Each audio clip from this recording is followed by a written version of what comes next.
দই খেতে আমরা সবাই পছন্দ করি, সে শীত হোক বা গ্রীষ্ম। দই আমরা সারা বছরই খাই, তবে গ্রীষ্মকালে আমরা দই একটু বেশিই খাই, কারণ গ্রীষ্মকালে লু বয় বাইরে, তার জন্য দইটা খাওয়া স্বাস্থ্যের পক্ষে কিন্তু খুবই উপকারী। দই কেউ আবার টক খেতে পছন্দ করেন, কেউ আবার মিষ্টি, আবার কেউ টক মিষ্টি দুটোই। আমরা সবাই বেশিরভাগই বাজার থেকে কিনে দই খাই, কিন্তু সেই বাজারের মতো দই যদি বাড়িতে বানিয়ে নেওয়া যায় তাহলে তার তো কোনো জবাবই নেই। নমস্কার, আমি প্রিয়াঙ্কা হোম ক্রিয়েশনে আপনাদের সকলকে স্বাগত জানিয়ে শুরু করব আজকের রেসিপি। আজ আমি আপনাদের সঙ্গে শেয়ার করব কিভাবে বাড়িতে দোকানের মতন একদম পারফেক্ট দই তৈরি করা যায়, তারই রেসিপি। এই বাড়িতে বানানো দই কিন্তু দোকানের দইয়ের থেকেও খেতে কিন্তু খুবই টেস্টি হয়, আর আপনি আপনার পছন্দ মতন টক মিষ্টিটা করে নিতে পারবেন। দোকানের আমরা দই যে কিনে খাই তাতে কিন্তু যে পরিমাণে পয়সা খরচা হয়, সেই পয়সা দিয়ে যদি আমরা দুধ কিনে বাড়িতে দই বানাই, খেতেও কিন্তু টেস্টি হয়, আর এইদিকে আমাদের পকেটটাও কিন্তু বেঁচে যায়, আর দইয়ের পরিমাণটাও কিন্তু একটু বেশি হয়। আর দোকানের দইটাতে যে ঘনত্ব হয় তার থেকেও কিন্তু বাড়ির দইয়ের ঘনত্বটা বেশি হয়। অবশ্যই ভিডিওটি পুরোটাই দেখার চেষ্টা করবেন, স্কিপ করে দেখবেন না। আশা করছি আপনাদের ভালো লাগবে। চলুন তাহলে আর দেরি না করে কিভাবে আমরা কম খরচে দোকানের মতো পারফেক্ট দই বানাবো সেই রেসিপিটাই আমরা দেখে নিই। টক দই বানানোর জন্য আমি কি নিয়েছি চলুন দেখে নিন। সামান্য ঘরে থাকা উপকরণ দিয়েই এই দই বানিয়ে নেওয়া সম্ভব। তো তার জন্য আমি নিয়েছি, দেখুন, আমি এরকম একটা পাত্র নিয়ে নিলাম। আপনারা যে কোনো নিতে পারেন, অ্যালুমিনিয়াম, স্টিল। তো আর আমি এখানে প্যাকেটের 500 দুধ নিয়ে নিয়েছি। এটা আমি প্যাকেটের দুধে বানাবো, কারণ এই দুধের ঘনত্বটা একটু বেশি থাকে, তাই এটাতে কম জাল করলেই হয়ে যায়। আর গরুর দুধ দিয়েও এটা হবে, তবে গরুর দুধের মধ্যে জল দিলে হবে না, বেশি জল দিলে আবার জলটাকে মারতে অনেক সময় লেগে যায়। তো এটা গ্যাসটা অন করে দিয়ে আমি এখন এই দুধটাকে ফুটিয়ে নেব। ফুটিয়ে কিন্তু এটাকে একটু ঘনত্ব করে নিতে হবে। আর এই প্যাকেটের দুধের দইটা কিন্তু খেতে কিন্তু খুবই টেস্টি হয়, আর এটা খুব তাড়াতাড়ির মধ্যে হয়ে যায়, খুব একটা জাল করার প্রয়োজন পড়ে না। তো দুধটা এভাবে উতলে উঠেছে, এই অবস্থায় গ্যাসের ফ্লেমটা লো করে দিয়ে এভাবে নেড়ে নেড়ে ফুটিয়ে নিতে হবে। এই প্যাকেটের দুধের মধ্যে দই করাটা একটাই সুবিধা, এর সরটা খুবই কম পড়ে। গরুর দুধ দিয়ে দই করলে সর বেশি পড়ে, তাই একটু সরটাকে নেড়ে নেড়ে নিতে হয় বেশি। আর এইটার টেস্টটাও ভালো হয়, আর তাড়াতাড়ি ঘনত্বটাও হয়ে যায়। তাই দুধটাকে এভাবে ফুটিয়ে একটু ঘন করে নেব। গ্যাসের ফ্লেমটা কিন্তু লোতে রেখে আমি ঘন করে নিচ্ছি, আর মাঝে মাঝে এভাবে চারিদিক করে ঘুরিয়ে নিতে হবে। এরকম যখন কয়েকবার ফুটে উঠবে তখন দিয়ে দিতে হবে চিনি। যেহেতু এটা টক দই বানাবো, খুব একটা টক করবো না বা খুব মিষ্টিও করবো না, জাস্ট আমি এখানে 2 চামচ পরিমাণ দিলাম চিনি। 500 দুধে আমি 2 চামচ পরিমাণ চিনি দিলাম। একদম যদি চিনি না ব্যবহার করি, খেতে আমার এতটা ভালো লাগে না, জাস্ট একটু চিনি দিলে খেতে ভালো লাগে। আর আপনারা যদি মনে করেন যে আপনারা চিনি দেবেনই না, তাও হবে, না দিলেও চলবে। টকটা মিষ্টিটা আপনাদের পছন্দ মতন করে নেবেন, যেটা আপনাদের ভালো লাগে। আপনারা চাইলে মিষ্টি দিতেও পারেন, আবার নাও পারেন। তো চিনিটা দিয়ে এভাবে একটু ফুটিয়ে নিতে হবে কিন্তু।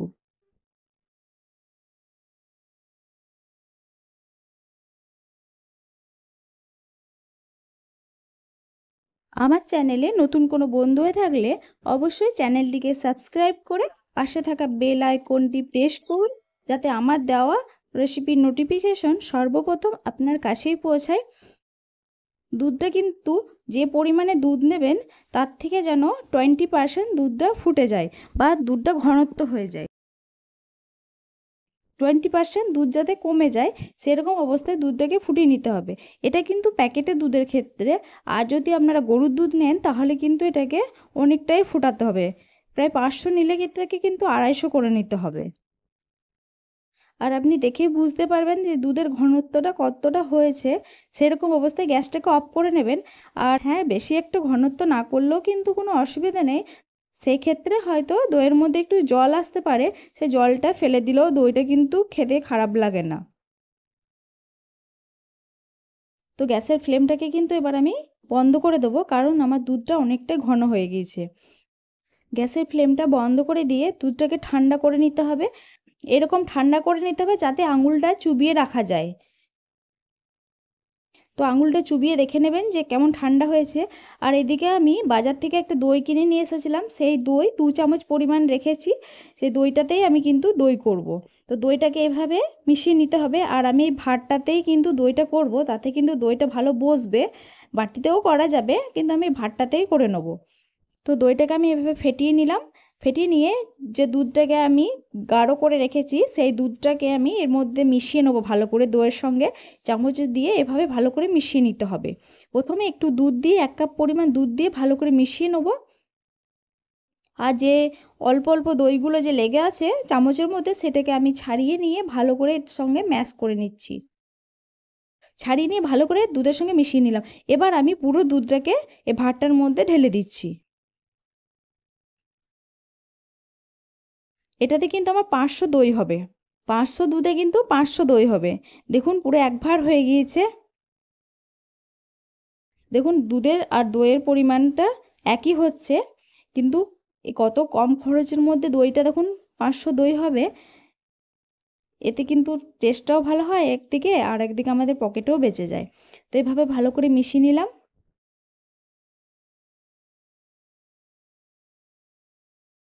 ভালো করে মিশিয়ে নিয়েছি। এরকম একটা সাদা পেপার নিয়ে নিতে হবে।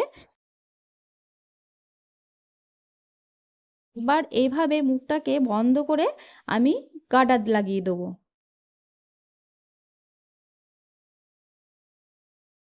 ভালো করে গার্ডারটা দিয়ে দিতে হবে। আর একটু সাবধানে করতে হবে যাতে দুধটা পড়ে না যায়।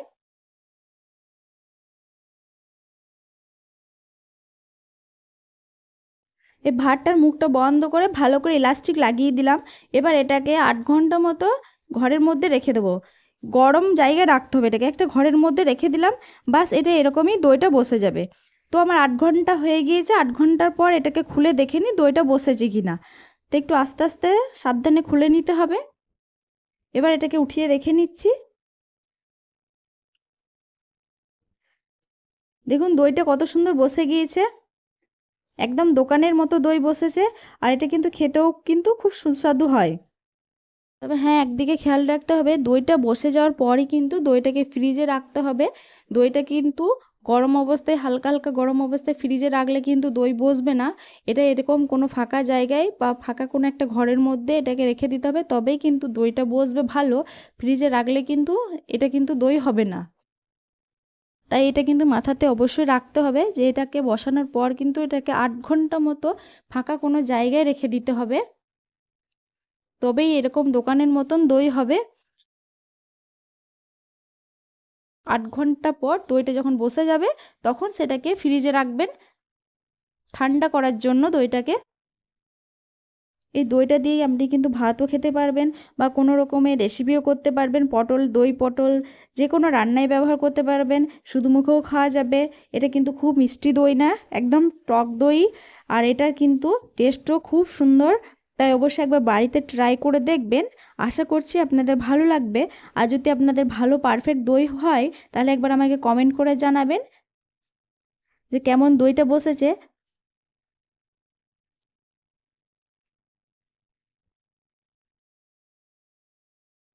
এই গরমের দিনে যদি এরকম ঠান্ডা ঠান্ডা এক ভাত দই পাওয়া যায় তাহলে কিন্তু মনটা ভরেই যায়।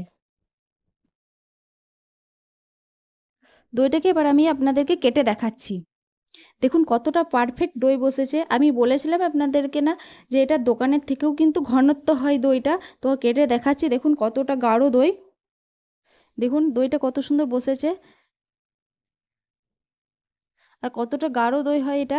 বাড়িতে বানানো দইটা কিন্তু দোকানের থেকেও অনেক গাঢ় হয়। ব্যাস পরিবেশন করার জন্য রেডি।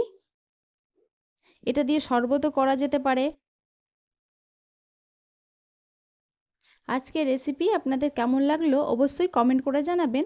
ভালো লাগলে একটা লাইক দিয়ে প্রিয়জনদের সঙ্গে বেশি বেশি করে শেয়ার করবেন। ভালো থাকবেন, সুস্থ থাকবেন। দেখা হবে নেক্সট ভিডিওতে। নতুন একটা রেসিপি নিয়ে। ধন্যবাদ।